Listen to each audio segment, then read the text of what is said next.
Hi, and welcome back to the It's a Girl Thing podcast. It's Kate, and we're here for another day, another chit chat, and another you and me session. If you look around and you wonder, well, where is she? No, we're not in my uni room, but we're at my home at home room because it's my holidays. I say as if I don't have a test when I get back, an assignment due, and a whole bunch of other study I should be doing. But it's okay because I'm here with you guys right now, and that's all that matters. So, if you've been with us for a little while now, please, if you're loving the show, don't forget to leave a rating or a review on whatever platform you're listening on. It helps more people find and join our little community.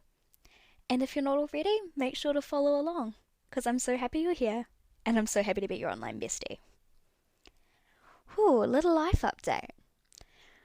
I forget every time we talk that it's like 2 weeks, so I have to try and remember what happens in the last 2 weeks. So I actually had to make some notes.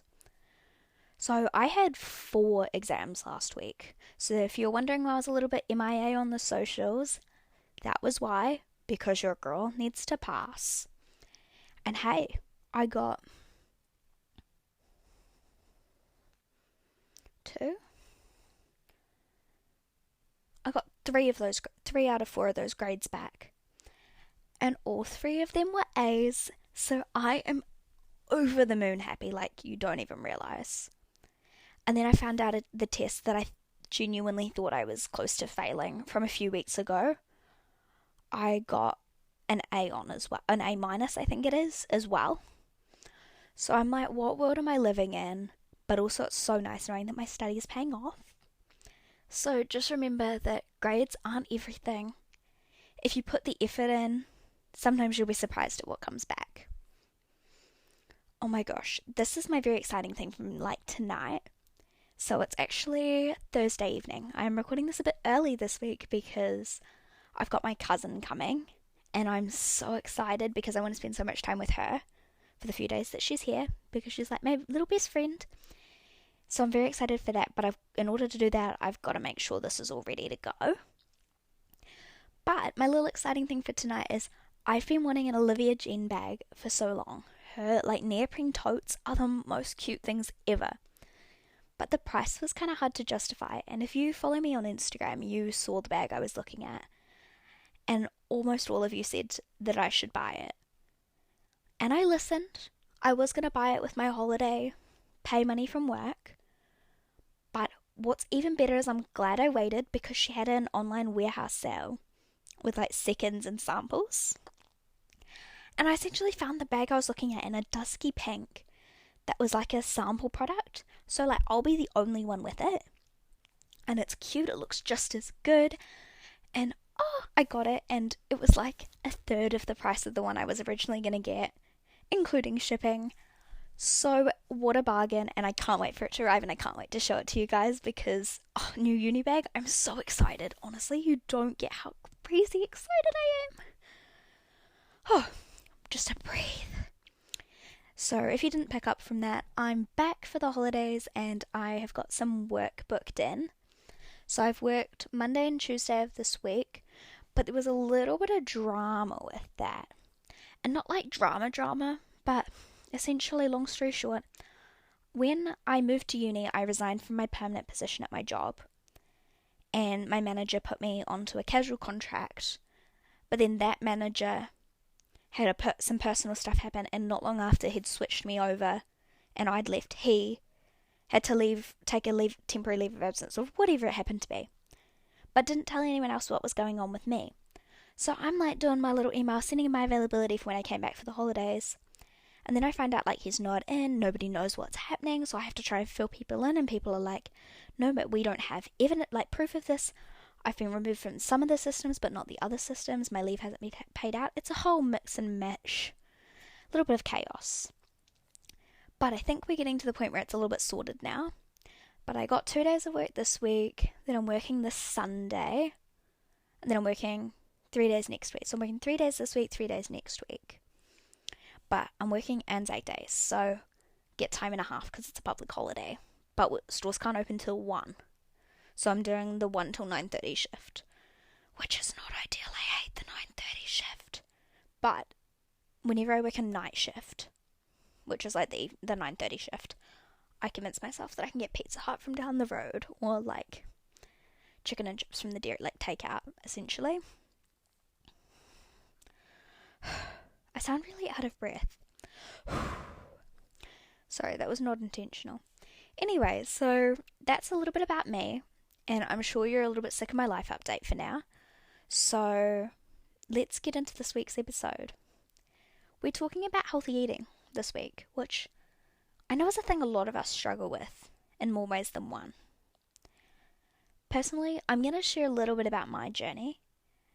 I'm going to be honest, because that's really what I'm all about, but I'm going to keep some of it to minimal details, because some of it could be triggering. So just bear in mind, I'm placing a little trigger warning here. If you are likely triggered by conversations of eating habits, healthy eating, anything like that that could send you in a downhill spiral, please, please, please turn it off now, because I definitely don't want to be the cause of that.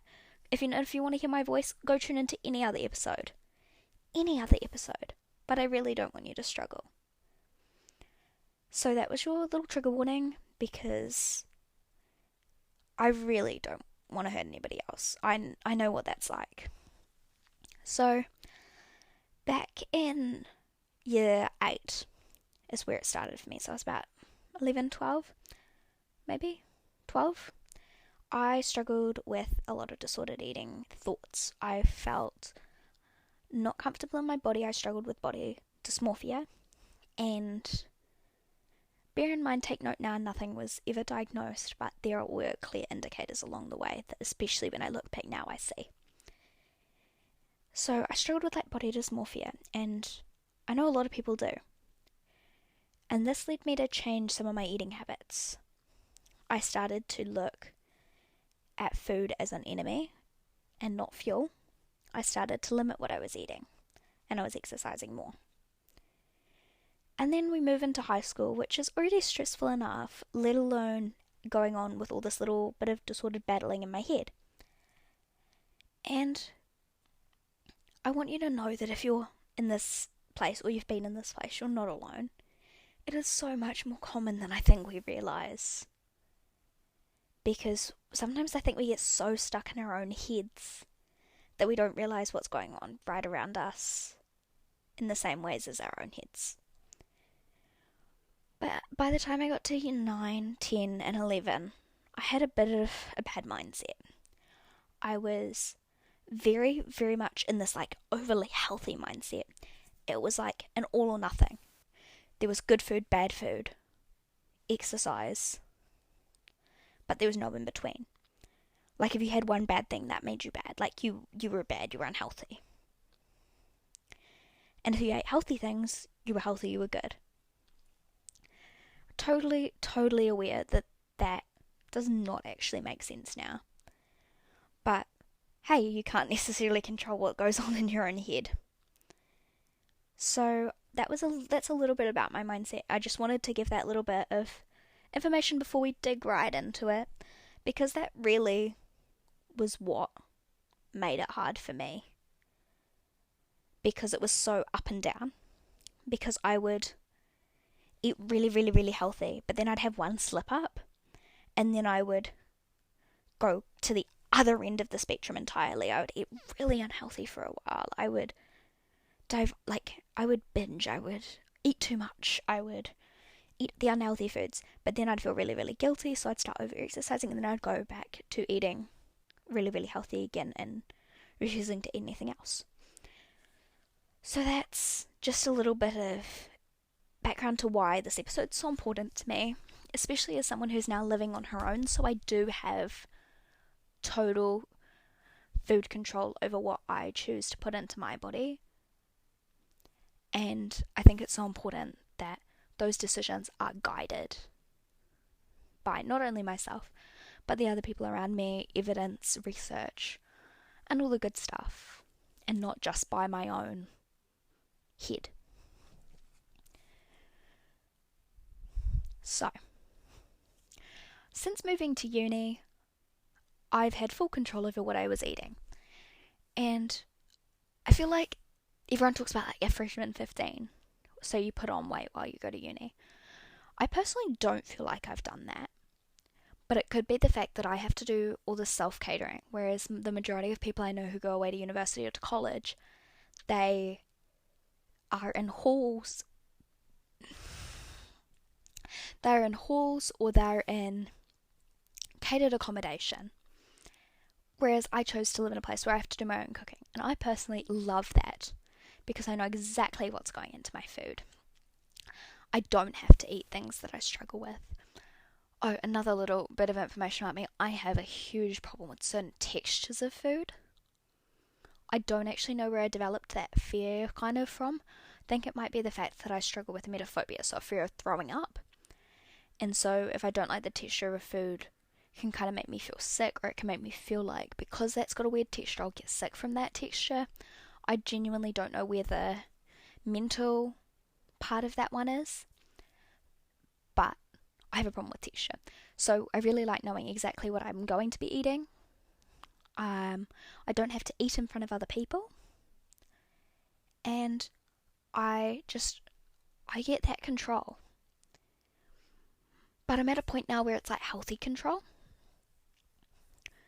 So this week's episode is going to be called Healthy Eating Doesn't Have to Be Hard. And that in itself I know is a bit cliche because food's expensive, cost of living is expensive. You could be living at home with your parents so you don't get control over what you're eating. But there are so many little things that we can do to make healthy eating less hard.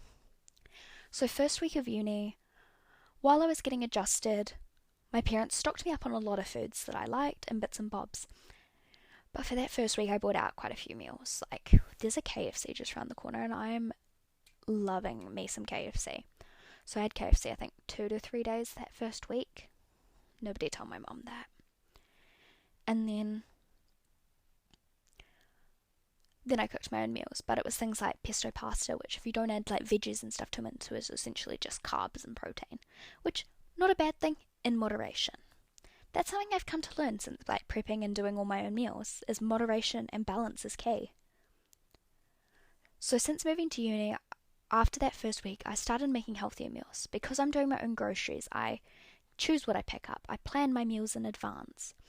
My best friend got me this cute as little like fridge paper thing, and it's got like meal plan, Monday, Tuesday, Wednesday, Thursday, Friday, Saturday, and then a little grocery list thing, and they're all magnets onto your fridge. So every week on a Saturday or a Sunday, I'd plan my meals for the upcoming week, and then I'd do my little grocery list, and then on a Sunday after church, before church, depending on when I feel like going grocery shopping, or when I need to go grocery shopping, I go and pick my groceries up. And I'm getting what's on the list. And if you want to see the kind of things I'm getting on my groceries, head over to Instagram or TikTok, because I do post all my grocery hauls, weekly grocery hauls on there, because I want to be completely transparent with you and I want you to see what are uni students buying. The only things that I'm not currently buying are meat, because I've got amazing parents who often buy meat on really good deals and specials back here, and we have a big chest freezer here, so they buy me up a share and then package it up small. So I'm very thankful to them for that, because that makes my life that little bit easier too, and that little bit more affordable. Another thing that's made my healthy eating better, made finding healthy eating easier, is meal planning and meal prepping. So I am a sucker for buying something to eat for lunch if I haven't bought something of my own, because we all know it's so easy to just not bring lunch, to leave it at home, to not take anything. But like if there's leftovers in the fridge, I'm gonna take it, you know? Like I'm not anti-lunch, I'm just anti having to like prep lunch in the morning. So what I've got into the habit of doing is usually on like a Saturday or a Sunday, I'll make sure I'm making something like a big batch of vegetable pesto pasta, or a big batch of some kind of veggie stir fry, or something that reheats well, and making an extra like 2 to 3 portions of that. And they go in the fridge and they're like Monday, Tuesdays lunches. So I'm already starting the week off on a high, and then I try to make leftovers as much as possible when I'm cooking, because then I can make sure I'm eating them. I am still eating out, sometimes maybe once a week even, but it's not usually expensive. Or my current fave thing to eat out is actually, we have a couple of little roast shops where I live for uni, and one of them's really good, and you get like a little roast meal. It's not the cheapest, but I can get like a dinner and a lunch out of it, and it's so good, but it's still relatively healthy. It's not healthy, but it's balanced, because you still have some veg in there, and I could cook up more veg to go with it if I really wanted, but I really do just enjoy that as my little treat. But the hard thing for me has been, and I think I found last year in my final year of high school too, because I had a little bit more financial freedom because I was working and I had like free periods, was it's really hard not to walk into town and just buy food. It's actually really hard not to eat junk. If I have snacks, they'll go down, they'll be gone quickly. If I have a sweet treat, that sweet treat is being demolished. And I think that's something we all feel sometimes guilty about. And I think that's why it's so important that moderation is used. So make sure you're eating a range of stuff.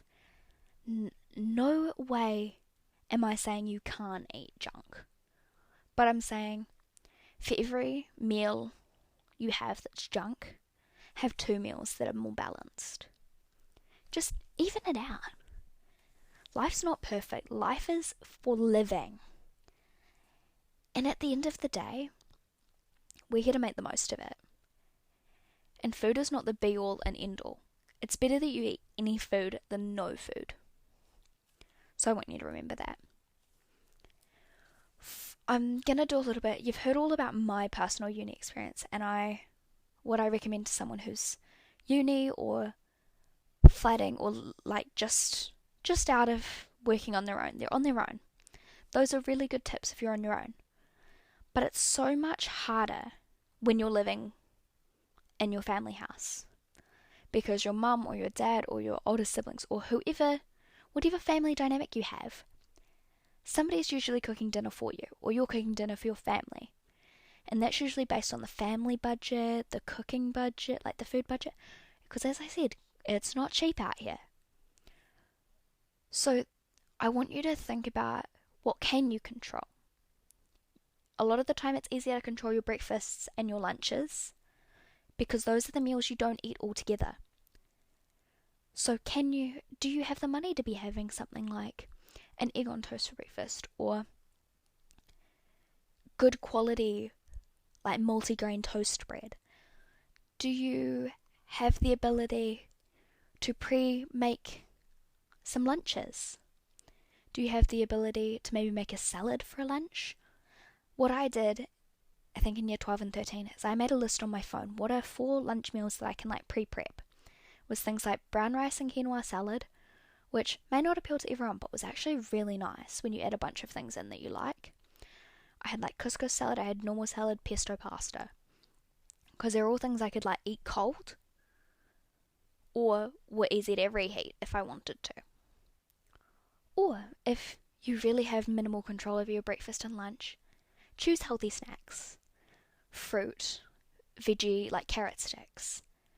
Choose things that are more balanced, because I know with the cost of food, it's so much easier for family meals to be more carb based, because carbs are often a lot cheaper. And protein is a lot harder to come by, and veggies aren't cheap. So overall, just try and make sure you're spreading that out.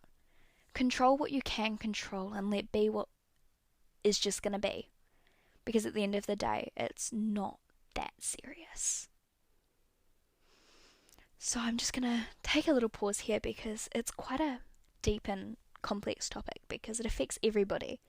But it affects everybody differently.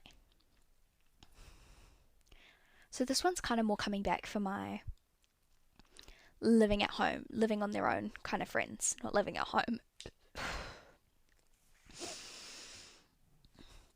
Sorry, I just needed a minute. This next This next bit's more for my living on their own kind of gals. I have my current top 5 meals of the moment. These are my like go-tos if I'm not sure what to put on the menu for the week. I usually pop one of these on. So, I love satay chicken with a passion. And there's this really good Maggi, if you're in New Zealand or possibly Aussie, I don't know if Aussie has it, Maggi satay chicken stir fry sachet. So good, you just add a little bit of peanut butter and water with it, and you stir fry it up with your veggies, your chicken. You can serve it on rice, you can eat it as is, you can serve it on noodles, couscous, whatever you want. It is so good. And it's been one of my go-to lunches because a lot of those like sachet packets, as one person, you're never ever going to use the whole thing in one serving. But what I've been doing is if I'm not in the mood to like halve it, I just chuck it all in and double whatever I'm making. My second meal of the moment is vegetable pesto pasta. So you're probably wondering, what kind of veggies do you put with pesto pasta? So I do a mix of red pesto or green pesto depending on the week. I use some cream to make it go a long further way because pesto isn't cheap. And that just like makes it go further. And I usually put broccoli, capsicum, red onion, because red onion is so good. Or you can just use normal onion or spring onion if you have something like that in your garden. What else do I put in it? I often put like frozen peas and corn, just for a little bit of extra oomph. And occasionally baby spinach if I've got a bag or half bag just left hanging around. That's another really good one that I just multi-purpose on over into my lunch. It's so tasty. Then we have nachos. My current snack obsession has to be the Pam's Thai sweet chili nut like corn chips. They are so good. They are like the Thai sweet chili Doritos, but they're just a little bit more toned down in spice level. And I love Thai sweet chili Doritos, but they start to heat up your mouth very quickly. Whereas these Thai sweet chili ones from Pam's, not only are they cheaper, they don't overheat your mouth as quickly, and they've got that whole yummy flavour element. So I love them with my sweet chili dip at the moment. But yes, nachos is my other meal that I'm really doing at the moment. It's on the end of like balancing it out. Sometimes I'll pop some like frozen peas and corn in my mince as well. It just depends. Not every meal has to be top quality healthy with good protein, good veggies, good carbs. Like, you've just got to make sure you're spreading it out, really. I love a good chicken salad or a good Thai beef salad.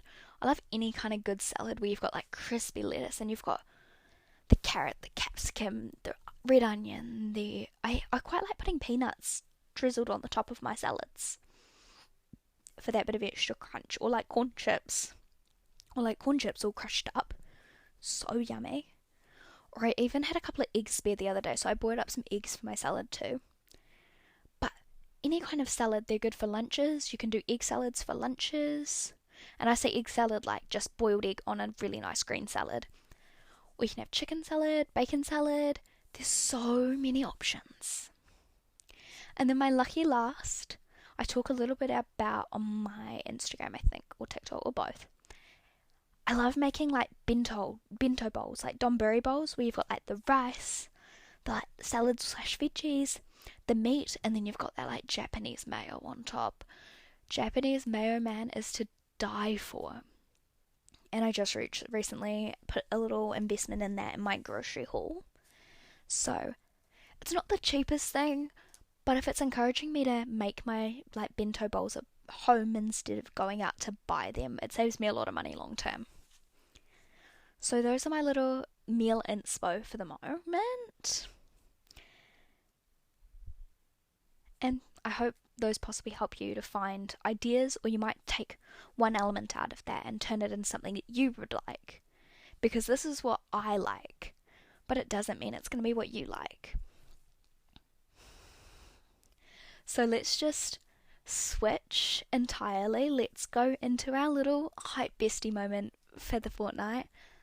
I really just want to tune in with you for a moment before we talk anymore.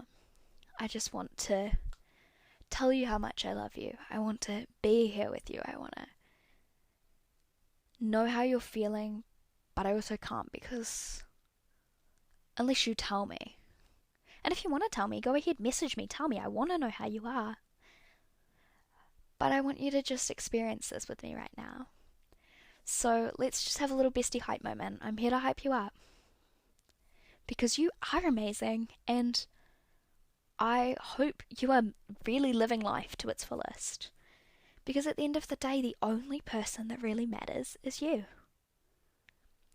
And as silly as it sounds, yes, you can let all those people down. But if you let yourself down, that's when you're going wrong. You need to be lifting yourself up in the way that you deserve. You need to let other people lift you up in the way that you deserve. If you get a compliment, accept it because you are more than deserving of it. I'm genuinely so proud of you each and every day because you've woken up, you're here, you're present, and you're alive. And I think so often we forget that it is such a beautiful gift to be alive. I know sometimes we may not want to be, and that takes a little bit of a dark turn, but it's true. Sometimes life gets us down. Sometimes loss gets too much. Sometimes we realise that our world can actually be a bit of a darker place. But in all that, there is more light than I think we ever realise. I personally think that each and every day, God is with us and God is bringing us light in all of this darkness. But at the same time, He's making me the light. He's making you the light. We can all be the only light in our lives. We've just got to remember that at the end of the day, we live on a giant floating rock. And it's not that serious. And whatever you do, you're more than enough. Don't let anybody ever tell you that you're not. Don't let them tell you that your dreams aren't good enough. Don't let them tell you that you're not worthy of going after what you want. I'm here and I'm telling you, do it. Because you are more than enough. You can do it. And I believe in you. I'm so happy you're here. So I really hope this week's little bestie moment hyped you, resonated with you, and just brought you a little bit of peace, because I know there's a lot of things that go unsaid or that we don't hear from other people enough, and it really is my goal to be that for you. So I know we talked last time that I was going to do a little like tea time with Kate, but we're really getting into it. We're starting up a mini series, Coco Confessions with Kate. And I'm so excited. I've had quite a few submissions sent in already, but I'm always going to be needing more. I'm going to share 2 per week in our episodes. And they're going to be 5 to 15 minute long episodes, perfect for a car ride, a walk to school, whatever it may be for you. And I'm going to be anonymously sharing these stories. We'll have a little chat about them. And then we'll just send off all the good vibes for the week. So there's going to go out on Wednesdays, starting next Wednesday. So stay tuned for that. I'm thinking the goal should be to release it for like 9 a.m. or 10 a.m. on Wednesdays. Let me know if there's a better time that you suits, if I should stick to like 7 p.m. releases. But I really hope that you guys love this series as much as I'm really looking forward to planning it and enjoying doing it for you. So make sure you go check that out when it comes out. And if you haven't already submitted your random anonymous stories, they can be sad, they can be funny, they can be embarrassing. If it's happened to you and you're a girl and you feel like it's just such a girl experience, head over to my links, my Instagram, it'll be there. Or head over to the website, it should be there too. And make sure you put in your submissions. And I'm sure you'll be featured because, hey, I plan to go for as many stories as I get. So let's just have a quick minute recap of everything we talked about. So, healthy eating doesn't have to be hard, but a lot of the time it can actually be harder than we think, and easier than we think. But it's really about what changes can we make to make it easier for us overall. Because sometimes money is a struggle, time is a struggle, family and living at home is a struggle, motivation is a struggle. So it's working out how you can overcome those things, or how you can work around them, to create my overall thing, which is balance. That's all you can ever ask for, is balance, because your body deserves to be fueled. You deserve to enjoy what you're eating. You should enjoy life, and that comes... You should enjoy life, and that comes because of balance. So I hope you've enjoyed this week's episode. Don't forget, if you love it, leave a little rating, and more people can come and tune in with us each week. But for now, thank you for being here. I love you.